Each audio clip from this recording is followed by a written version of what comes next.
It made a big run. You can see that it pushed its way all the way up towards the tower. The South Rim fire torched the dry grass within yards of homes along this street. Fast-moving fires, you're dealing with time, getting resources here. It takes a little while to gather the cavalry. But the cavalry got here in time. Fortunately, the fire was burning initially away from the home. Those winds favored the homes, but didn't favor nearby communications towers. Stockton Mayor Thomas Carjola took us in a side-by-side to the north flank of the fire, where we saw air crews execute flawless dumps of fire retardant in an effort to save the towers. Helicopters kept up the fight in the air as more ground crews rolled in and spent the night on fire watch. They're hoping Mother Nature continues to help them. If the winds were going a different direction, very easily we could have lost homes. It will for sure turn heads on the road. But off the road is where the Sherp really is a showstopper. This 3,000-pound beast, now the newest member of the Box Elder County Sheriff's Office fleet. This unit was designed to be in Siberia. Chief Deputy Dale Ward says the county took delivery of the Sherp this week. Ironically, we got it at 2 o'clock Sunday afternoon, and at 8 o'clock Sunday evening, it was up on the mountain on a search. Box Elder County is one of Utah's largest, and search teams here may need to go from desert to mountains to the Great Salt Lake. You could roll that thing into the Great Salt Lake and you could paddle clear across it. The tires can deflate and inflate on demand, and the entire thing can float and propel itself on water. It can be used for fire, emergency management, road department. The Sherp comes from the Ukraine, but is gaining popularity in the U.S. and among search and rescue teams for its ability to go just about anywhere, which in this county means anywhere people need help. To simply be another tool in the box that we can reach out and use when we can't have anything else that's going to meet the needs. On a day meant to remember, that they're loved and they're not alone. It was hope that brought this community together tonight. Just keep the hope out there that we're not giving up until we find her. Janina DeVault is a friend of Lizzie Shelley's family. We try to do whatever we can, and there's just not a lot that we can do. But this gathering was at least something. If we can't help in the search, which is understandable, then we've got to do something to show support of some kind for this family. The search for Lizzie hasn't slowed at all. Today, teams scoured fields and creeks looking for any sign of the missing 5-year-old girl. This team looked through loose piles of dirt, while another team seemed interested in the contents of a garbage can in a neighborhood south of where Lizzie was last seen. But another day of searches turned up nothing solid about where Lizzie Shelley is. It's now been 72 hours since she vanished from her family's home in the middle of the night. No idea where this innocent child could be. And this night, the community is doing its part to show there is hope. We are not giving up, and we're doing everything that we can, and we are here to support them with whatever they can. The first. Fire season is underway in Utah. So we've always been a concern because we live right here with all the open, dry grass. And it got a little too close for comfort today. So we have a fire down below us. For Drakeboro residents like Darla Tuckus. Because we were down driving home so we could see it below us. With this flaring up next to her home. And as we got closer, you know, we could just see the smoke off on the hill. And so that was scary, but then that was fast. But thankfully, they've not had to leave the house. And they haven't evacuated us. And are just glad these guys were on top of it. So we've just been amazed at how much work they did. This is another normal day for Sergeant Cade Brenchley. Code 4, thank you. But he's grateful for normal days after one day, a year ago today, when things were anything but. A spring snowstorm was slamming Sardine Canyon. Sergeant Brenchley stopped to assist at an accident. An out-of-control car struck him and sent him flying. Yeah, this was it. This was the place. It was a long road to recovery, both physical and emotional. You know, you thought you were prepared, but when it hits, you don't know what to do. Sergeant Brenchley's wife, Lindsay, says she still doesn't like to see the video. It was a mistake. It was a terrible mistake, but obviously those lessons have been learned there. Neither Lindsay nor Sergeant Brenchley shy away from talking about how this day changed their lives.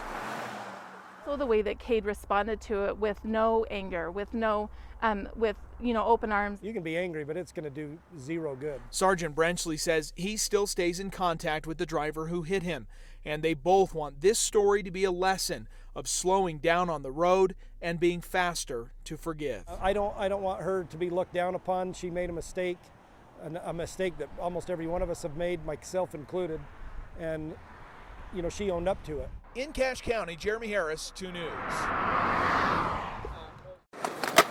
I've been skating since I was like 5 or 6. Just want to learn that trick. Yeah, I come out here every day. Yeah, new park is always welcome, I think. The skate park will be one of the best in the world. If it's bigger, the better then. Thank you. It'll be a permanent skate park at the Fair Park, which means you'll have a world-class skateboarding and BMX venue there. Hopefully we can train some athletes, and who knows, maybe there'll be some athletes competing in the Olympics someday. And I'm excited to see what it's going to bring, what features it's going to have. Keep on skateboarding. Skateboarding is fun. If you could read the collective mind of Logan today, it would undoubtedly match the town's newspaper headline, "Where is Lizzie Shelley?" Another day of searches and another day of few answers, but it's not for lack of effort. It has been quite a massive effort to get those donations and to get that food in to support those efforts. Here at Search Headquarters, there's been a stream of support. These meals were catered today from Utah State University.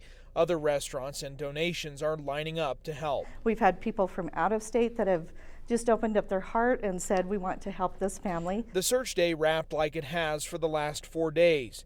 A family spokesperson shared a brief message tonight. That they just again wanted to thank so many who have come out to help search for Lizzie. Tonight, an online effort is spreading around called Lights for Lizzie, where homes are leaving their porch lights on until Lizzie is found. We've got to think about the family, and we've got to think about this little girl that's out missing.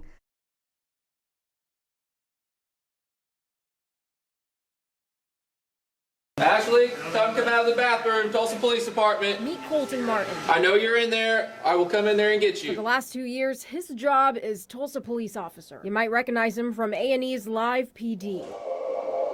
But that's not all he does. He lives somewhat of a double life. Okay, put your strap on. There you go. And this one, there you go. He can take a load off. When you're out patrolling, everything's a little more high, you got to be a little more up on your toes because, things can take a turn at a sudden notice. Tulsa Police! But here, everybody's here is relaxed, everybody here is having a good time. So when he's not out here, We got some drug paraphernalia in here. Officer Martin is in the classroom coaching at Will Rogers High School. I jumped at the opportunity. I love video games. He's part of the esports program. They beat me in Madden all the time. Competition aside, Martin calls this humanizing the badge. Especially when younger kids sometimes see police officers, they think, oh, I might go to jail, or they might think I'm getting in trouble or something like that. And I'm here to show that's just not true. TPD Live. It's filled with traffic stops. I want to make sure that this car isn't stolen, and I want to make sure this car the tag checks back to this vehicle. Okay, looks like you have another ID in there. Whose ID is that? Go ahead and start me another unit. On rare occasions, shootings. So what we're looking for is just blood, anything that might indicate that somebody was shot. And house calls. I felt the same way when I was 16. That can turn into teaching opportunities. As long as you're living with mom, you still have to abide by her rules. It's the same patience and understanding he takes to class. I love to play video games as much as these kids do. And to them growing up and seeing that, the police are human just like we are. I'm Sierra Pizarro, 2 Works for You. I didn't want to be here 10 years saying, where's Laura? 10 years later, now turning into 20, and her message remains the same. Exactly 10 years after the girls' disappearance, their families and this community say they will not let the girls be forgotten. Strangers, people you meet will say, I don't know how you do it. Well, you do it because, number one, you have to do it. If I don't do it, who is? Because nobody out there wants to find Laura as much as her mother and her father. 4 days after Christmas, 1999, a house burns. An attempt to hide the bodies of the Freeman parents, shot to death at close range. Their daughter Ashley and best friend Laura never to be seen again.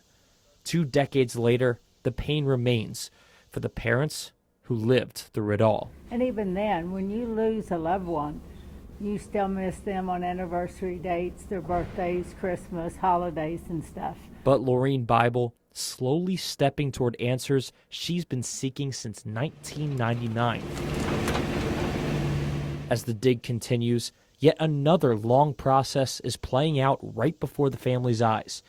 A suspect could soon be spending his day in court. I would stare back at him, and I want him to know I'm there. Ronnie James Busick in court, determining if he's competent to stand trial in the case Oklahoma has never forgotten. That mother of that missing child and Ashley, I'm there watching you all day. One witness down, 3 to go, until 12 people determine if the lone surviving suspect will stand trial, something Laureen Bible has waited for every single day. She does whatever it takes to keep the girls' memories alive and make sure that their case is not forgotten by law enforcement or the public.